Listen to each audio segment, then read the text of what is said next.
My name is Captain Ethan McCall. I'm 36, and I've been serving in the U.S. Army for over a decade, mostly in logistics and operations. I'm not the kind of man who looks for the spotlight or chases medals. That's never been my style. Most of my work happens behind the scenes, keeping supply lines moving, making sure soldiers get what they need when they need it. It's not flashy, but it matters. And if I do my job right, no one notices because everything just works. This story isn't about a war hero charging into battle or a dramatic last-minute rescue. It's about something far less cinematic, but in many ways just as brutal. It's about having your work stolen right out from under you by someone who didn't lift a finger to earn it. I was stationed in Qatar last year, overseeing a high-risk supply operation that no one believed would succeed. The heat was punishing, equipment was limited, and the pressure from command was relentless. Still, I put everything I had into making it happen, because the mission mattered. But when the mission finally succeeded, when the whole thing came together like a miracle pulled from sand and sweat, my name was nowhere in the report. All the credit went to someone else, and that someone made sure to smile wide for every camera and act like he'd led the whole thing himself. At first, I told myself to let it go. Rank has its privileges, right? But the more I stayed quiet, the more it ate at me. Not because I needed the recognition, but because what happened next proved this was never about a mission. It was about a man who built his career off the backs of others and thought he could keep doing it. So, no, this isn't a story about glory. It's about a man who tried to steal mine and how I let him walk right into the fire he lit for someone else. You're not going to believe how it ends. The mission dropped into my lap with the kind of vague urgency that always spells disaster. 3 months in the middle of the Qatari desert. My team and I were tasked with rerouting supply chains through an area that hadn't been touched in years. A logistical nightmare no one wanted to deal with. The terrain was brutal. Sandstorms came without warning, tearing through tents and burying equipment in minutes. Temperatures soared past 120 in the shade, and we were running on outdated generators and rationed fuel. Half our equipment never showed up. The trucks we did get were held together with duct tape and hope, and communications with base cut out so often we went days without updates. Still, we kept moving, because out there, no one else was coming. The pressure from command was constant. Daily check-ins, progress reports that had to be perfect. Every delay was a red mark. Every mistake a reason to question our presence in the field. But they didn't see the heat, the sand, the endless setbacks. They just wanted results. That's where I met Lieutenant Colonel Brent Hayes. He flew in the second week, all polished boots and fresh-pressed uniform, like he'd stepped out of a recruitment ad. He wasn't there to work, just to observe. That's what he told me. He never stayed long. A few hours at a time, mostly spent in the air-conditioned command tent, asking polite questions, smiling like a man with nothing at stake. He'd nod at my answers, jot things in a leather notebook, and then vanish back to headquarters before sundown. Meanwhile, my team was breaking under the weight of the job. Supply lines that had been dead for years were now expected to run like clockwork. We rebuilt communications from scratch, secured transport through hostile routes, and negotiated with local contractors who barely spoke our language. There were nights I slept 2 hours, maybe 3. The rest of the time, I was either fixing problems or trying to stop new ones from forming. Every decision had a ripple. Move one unit too early, and you stranded another without food. Delay one shipment, and you risked the whole line collapsing. But even in that chaos, we made it work. Not perfectly, not cleanly, but damn it, we made it work. My soldiers were brilliant under pressure. They adapted fast, moved faster, and when we needed to improvise, they did it with grit and grace. What we accomplished out there should have been impossible. No one expected us to succeed. In fact, I found out later that Brent had told command it was more of a feasibility test than an active plan. They didn't think we'd finish. They expected us to fail, so they could shut it all down and move on. But we didn't fail. We mapped the routes, secured every link in the chain, and documented every fix. We proved the operation not only worked but could scale. It was the kind of mission that should have changed careers. And it did. Just not mine. Not yet. Not in the way I deserved. Because the man who spent most of his time in a folding chair with a clipboard, he already had his story ready. He'd been watching, not to learn, but to claim. The mission wrapped on a Thursday. No fanfare. Just a final data packet uploaded and a string of confirmations sent back to command. My team exhaled for the first time in months, and I let myself believe, just for a moment, that someone might finally say we'd done something right. 2 days later, I saw the article. It was posted on the Army's internal network, shared across departments, full of glowing praise for the operation. The headline read like a victory chant, and right there in bold letters was Brent Hayes' name. The piece talked about his leadership, his strategic vision, how he navigated the complexities of the desert supply mission with poise and precision. They even called him a quiet hero. I kept scrolling, waiting for any mention of my team. Of me. There was nothing. No one asked for my input. No one requested a debrief. The final report had Brent's signature at the bottom, and apparently that was enough. I stared at it for a long time, my coffee going cold in my hand. I felt like I was reading about someone else's life. A week later, he got the medal. A quiet ceremony at HQ. I wasn't invited, of course, but word spread fast. Someone sent me a photo of him standing tall, shaking hands with the general. That smug smile stretched across his face like he'd just won a war. I didn't say anything. Not to my team. Not to command. What was I supposed to do? Storm in and say he was lying? That I'd been the one waist-deep in sand and diesel while he scribbled notes in the shade? Instead, I kept working. Kept my mouth shut. I buried the anger, told myself it wasn't worth it. But deep down, I knew this wasn't over. Not yet. The day Brent got pinned, I sat alone in the ops tent, reviewing equipment reports like nothing had changed. Someone left a copy of the official announcement on the desk.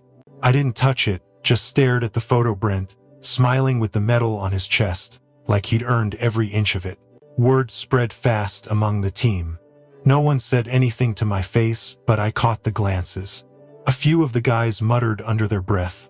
One even slammed his locker shut hard enough to shake the wall. They knew. Maybe not every detail, but enough to feel the wrongness of it.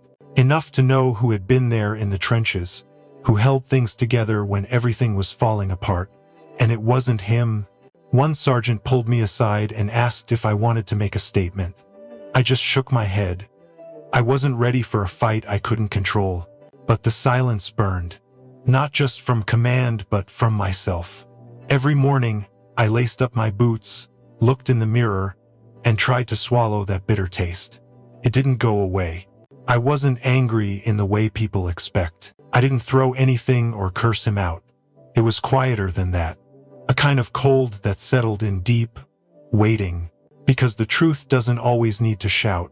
Sometimes it just needs to wait for the right moment.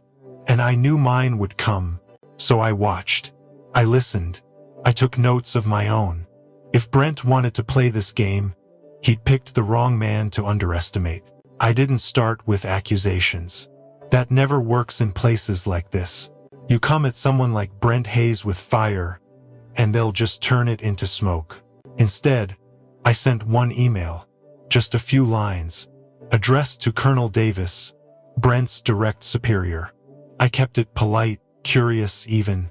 I wrote that I'd noticed a discrepancy in the final mission report and wanted to clarify a few entries related to logistics coordination. Then, I added a single question. Did Colonel Davis personally approve Lieutenant Colonel Hayes' version of the field strategy? Or had there been other sources informing the decision? No names, no tone, just enough uncertainty to raise an eyebrow. Within hours, I got a short reply. He'd look into it. That was all I needed. I wasn't pushing for a confrontation. I was laying breadcrumbs. At the same time, I learned Brent was preparing to speak at a press event back on base. Word was, they were going to recognize his leadership publicly, maybe even feature the operation in a formal case study. Cameras. Applause. Another medal on the way. That gave me a timeline. I knew the military machine. It moves slow until it doesn't. So I forwarded a second email, this time to HQ Logistics, with a subtle note about field implementation patterns not matching the finalized plan. I included a few maps, time-stamped orders, and one screenshot of a whiteboard from our tent. My handwriting, outlining the supply corridor Brent had later claimed as his design. Again, no direct accusation. I just framed it as a clarification request. Help me understand where the official version originated, because it doesn't seem to align with field data. Each message was a pebble dropped in still water. Nothing explosive, but I knew the ripples would spread. Behind the scenes, I made sure my team was ready if called upon. I never told them what I was doing, just kept our records sharp and our gear locked. I wasn't after revenge, I was after correction. Let Brent rehearse his speech. Let him smile for the cameras. He had no idea the stage was already shifting beneath his feet. The fallout started quietly. A closed-door meeting was called at headquarters, and Brent was pulled in without warning. He walked in tall, unaware the air had already changed. At first, he played it cool, repeated the same lines from his reports, claimed the operation had gone exactly as he planned. But Colonel Davis had a copy of my questions in front of him, and more importantly, he had questions of his own now. They asked about the field notes, about the maps, about how certain decisions had been documented weeks before Brent ever arrived on site. Brent stumbled, tried to pivot, but the ground under him was cracking fast. Then came the twist. I had an old audio file from a late night in the desert, just after one of our hardest weeks. Brent had come by the tent, sipping coffee, bragging quietly to me and one of the warrant officers. He'd laughed, said it was a win either way. If it failed, it wouldn't be his fault. If it worked, well, he'd know how to write it up. That file had been buried in my archive. Just a safety net. I never thought I'd need it, but I sent it to Davis the night before the meeting. No comment. Just the recording. When they played it in that room, Brent froze. The smug tone in his voice on that tape didn't match the polished script he'd been feeding them. And suddenly, the conversation shifted. No one shouted. No one needed to. Brent's silence was loud enough. The officers looked at each other, then back at him, and the weight of it settled like concrete. By the end of the week, the decision came down. He was being relieved of command responsibilities pending formal investigation. His promotion was paused, and the medal he'd just received, under review for retraction. They didn't issue a press release. The military rarely does when it's one of their own, but around base, the story spread like wildfire. Brent kept his head down after that. No more press events, no more speeches. Just a quiet corner office that looked a lot less powerful than it had a few days before. And me? I didn't gloat. I didn't need to. Watching him shrink in the very system he thought he'd outsmarted was enough. The truth had done its job. The day the announcement came out, I was sitting alone in the chow hall. They'd made it official. Brent was relieved, pending further review, and my name was finally added to the mission commendations. People congratulated me. Some clapped me on the back like I'd just scored the winning touchdown. But I couldn't bring myself to smile. It wasn't that I didn't want recognition. I'd fought hard for that. What bothered me was knowing how much had to break before anyone cared to listen. I thought I'd feel proud, vindicated, but mostly I just felt tired. All that time spent collecting proof, walking a fine line, choosing words carefully so I wouldn't look like I was coming unhinged. I had done everything right. Yet, it still took too long. And what did it change? Brent was gone, yes. But the system that let him rise wasn't. The silence from command before things unraveled that still echoed. Some part of me wanted to believe that doing the right thing would feel cleaner, like a movie ending. But it didn't. It felt messy, hollow in spots. When they handed me my own medal, I nodded politely, said the right things. But in my head, I kept hearing that night in the tent, the way Brent had laughed like none of it mattered. The truth mattered to me. That's why I pushed. Not to ruin him, but to reclaim something that was mine. My work, my name, my dignity. But now that I had it back, it didn't shine the way I thought it would. Maybe because I'd seen too much. Or maybe because I knew how easily it could all be taken again. People think justice feels like a victory parade. Sometimes it just feels like a quiet exhale after holding your breath for too long. I didn't want to be a hero, I just didn't want to disappear. And maybe, in this world, that's already asking a lot. Before everything came crashing down, Brent asked me to stand beside him at the awards ceremony. He said it would look good, said it would show unity. I told him no, not because I wanted revenge, not even because I was angry. I just couldn't stomach standing next to a man who knew the truth and chose to bury it. If you're listening to this and you've ever been passed over, ignored, or treated like your work didn't matter, I see you. I know what that silence feels like. I've lived in it. And I'll tell you this, don't let it make you smaller.